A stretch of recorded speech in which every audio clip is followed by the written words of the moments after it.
Hi, my name's Cameron MacDonald and welcome to the first episode of Whisky Without the Guff.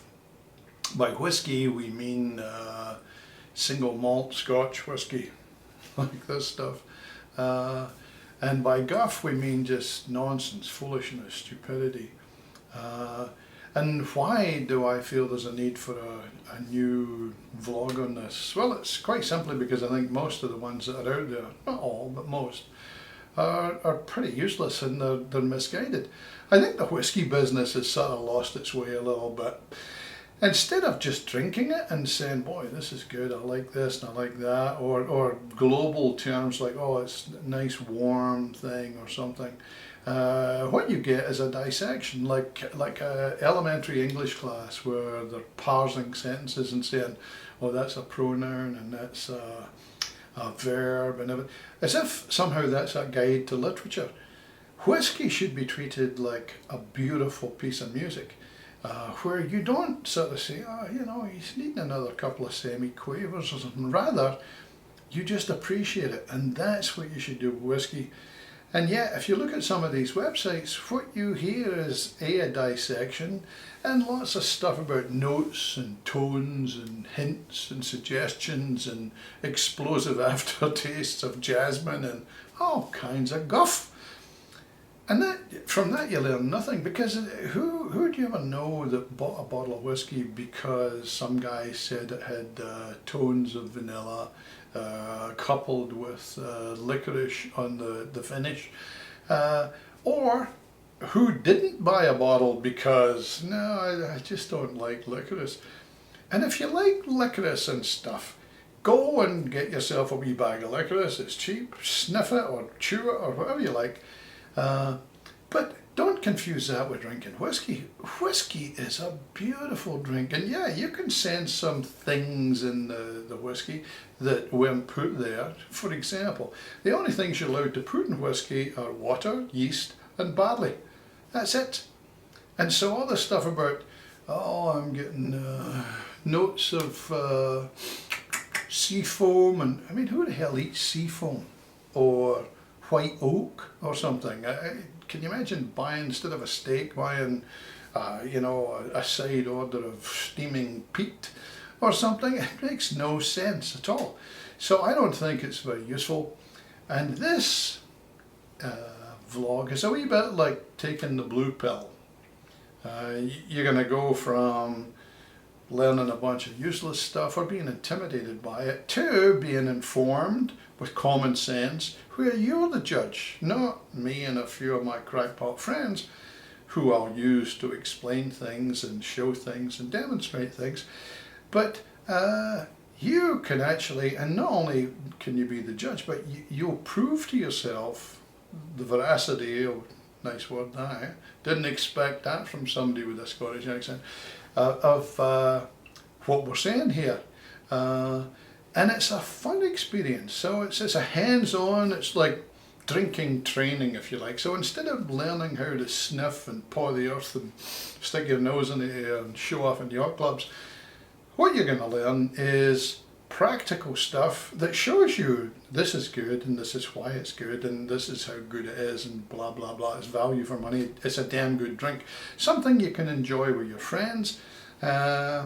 And that's really the name of the game with this. It's not about parsing the whiskey, it's about drinking it and enjoying it. So, in the first episode here, what we're going to show you is, you know, that this stuff about I can't tell the difference in whiskey or it all tastes the same. And I think these suds that are telling you that it's licorice here and, you know, jasmine aftertastes and tones and stuff, I think these guys have intimidated everybody. People are afraid to say, geez, I don't taste licorice or something. And by the way, is it important? Is it important to have licorice? So the first thing we're going to show you is that people who don't even drink whiskey can in fact tell the difference. Everybody can tell the difference. Whiskey tastes differently, and it's really astounding that they can get so many different sensations out of the same basic ingredients. And you can do some homework. That's the other thing about this. This is a hands-on course. It's not a theoretical, watch some expert from a distance, and this is a sort of go try this for yourself. Go into the pub order what we're drinking here and try it. Try what we're doing, and I swear to God, you will see that what we're saying is valid. So without further ado, let's get on with episode 1. Hi, so here we are with Kim and Dasha, and we're about to do a wee experiment with regards to telling the difference in whiskies. That doesn't mean identifying a particular whiskey. It means being able to point out that whiskies are different. They taste different. Everybody that doesn't take whiskey thinks, oh boy, it's all the same. Well, it's not the same, and we're about to hopefully prove that. So we have 3 whiskies, and I've just numbered them rather than showing bottles because the bottle might tell them something. And these guys, I don't know if I mentioned, but they don't drink whiskey. I'm trying to get them to drink whiskey, but they don't yet. Hopefully they will someday. But in the meantime, so if they can tell the difference in whiskey, it's a pretty good chance you can try it, and you should try it. So we've got 3. One is a Lowland, one is a Speyside, and one is an Islay whiskey. So first of all, there's a way of tasting whiskey. And it starts with your eyes, and then your nose, and then your mouth, and then your throat. So it's a visual thing. Personally, I think it's a waste of time because it doesn't tell you much. The only thing I think it does tell you is viscosity. They all look good to me. I don't mean these 3, I mean all whiskies.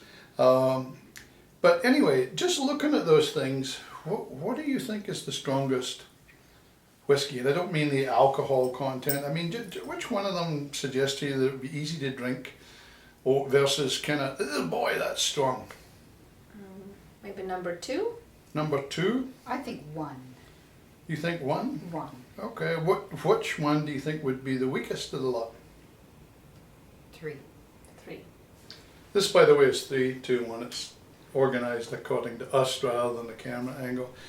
Okay, we're now going to do a nosing. They call it nosing, it's just smelling. But when you do that, you do it in a particular way. You don't go, because if you do that, your nose is going to go on fire. What you do is sort of waft it around under your nose, and at the same time, check both sides, because most everybody has a dominant nostril, and you'll smell much more in one nostril than you will in the other. So,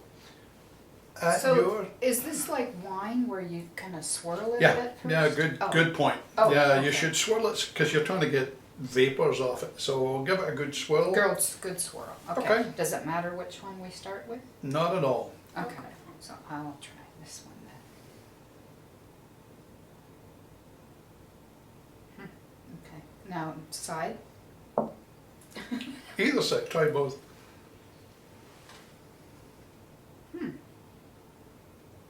Okay.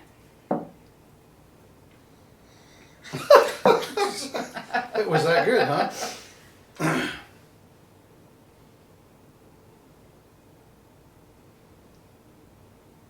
I think my left nostril is dominant. I think my right one is.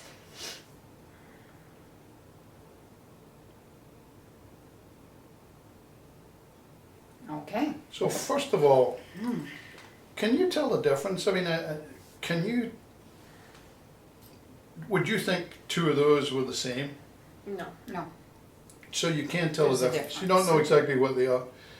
How about strength? How would you rate strength now that you've sniffed them? What do you think is the strongest one? 3. 3.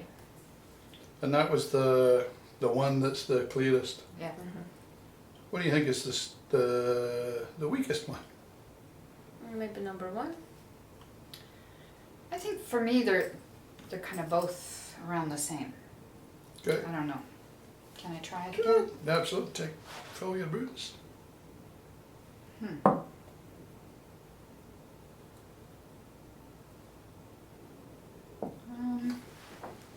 I think they're pretty close, but maybe 2 for me. Okay. You thought 1? 1 is Auchentoshan, which is a lowland whiskey. To me, it's a very fragrant smelling thing. It's a 12-year-old, I think. The second one is Macallan 15, I think. Maybe 15. And the third one is Ardbeg 10. Ardbeg is anything from Ardbeg is very sort of strong for people that don't drink whiskey. That is Macallan would be a kind of, not middle of the road, but it's arguably the largest, most well known Speyside. And Auchentoshan is, I think, fairly mild when you taste it, but we're not asking you to taste it. Mm-hmm. So thank you very much for that. I think, what have we shown here? Oh, yeah, one thing. You can't tell, like, the human nature that everything dark is horribly strong. So you can't tell a damn thing strength-wise or taste-wise from the smell or from the look. You can from smell. I mean, that would taste stronger. You can have a taste if you like. I'm good. The nose is a much better judge than visual. Well, because originally we both thought that one was.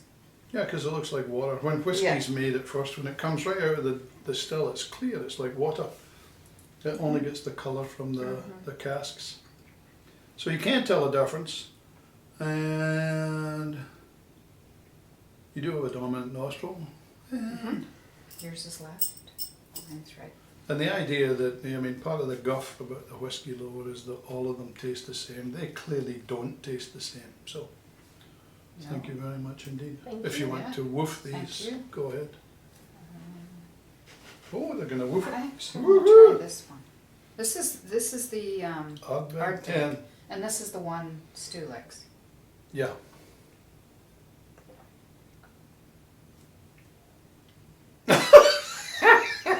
Whoa! This is like medicine, this one.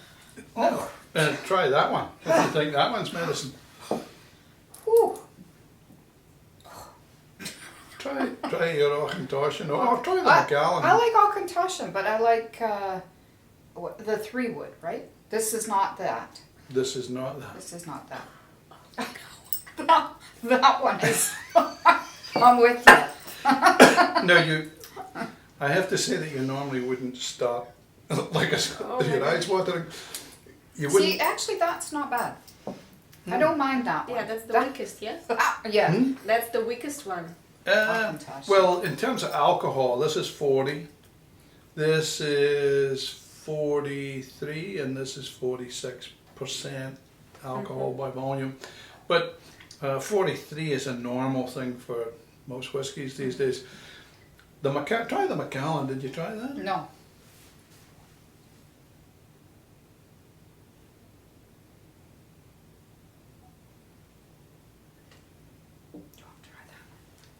That's actually not bad. You forgot to mention that I'm Russian and that I can do Oh, strong drinks. You can? I can't. She's an abnormal Russian. maybe it's after that one that these ones taste so much more milder. Well, you know, the more of that. They're not. I can't do that. Did you? I think that one, the easiest for me. I like that one too. I think that's the softest for me. Yeah, this one. No, I would not drink that one. Okay, well, thank you very much. Do you want to It's take? like Do you want to too take these much. away with you? Yeah, sure. So in summary then, I think we've shown that even people who don't drink whiskey can tell the difference in whiskey, either just by smelling it or by tasting it as well. In future episodes, you'll see that the range of sensations you get from whiskey is extraordinary. So not only can you tell a difference, the differences are legion.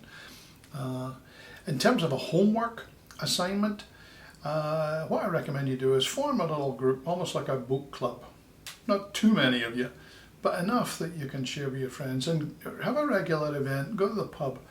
And in this particular case, make sure you order a Macallan or any kind of Speyside, really doesn't matter. But for sure, get an Ardbeg 10, sit that there, and get yourself, and probably an Auchentoshan, because to me, Auchentoshan is flowery. Neither Kim nor Dasha sensed that, but I think it's a very flowery kind of smelling drink. But the Ardbeg 10 is quite distinct, and that will give you quite a marker for a deviation from that. And try it. And you'll see that you didn't show up very clear on the camera here, but Ardbeg 10 is a fairly clear looking spirit still. And yeah, it's a fairly, boom, solid, tasty whiskey. Not for beginners, I don't think, but certainly for the purposes of this exercise to show you a difference, it'll work just fine. If there's something that wasn't clear, you didn't understand, drop me a line. The email is on the slide at the end. And also, if you've got suggestions, things that you'd like to see that we didn't cover, although this is only episode 1, but ongoing, if there's something that you're interested in, please just tell us and we'll try our best to cover it. From a like point of view, please hit the like button. That'll keep us on the air. And also, please subscribe, doesn't cost you a thing, and that'll tell you what's going on whenever we post something new. Finally, thank you very much, if I haven't mentioned that, for watching, paying attention. Hopefully you found it informative.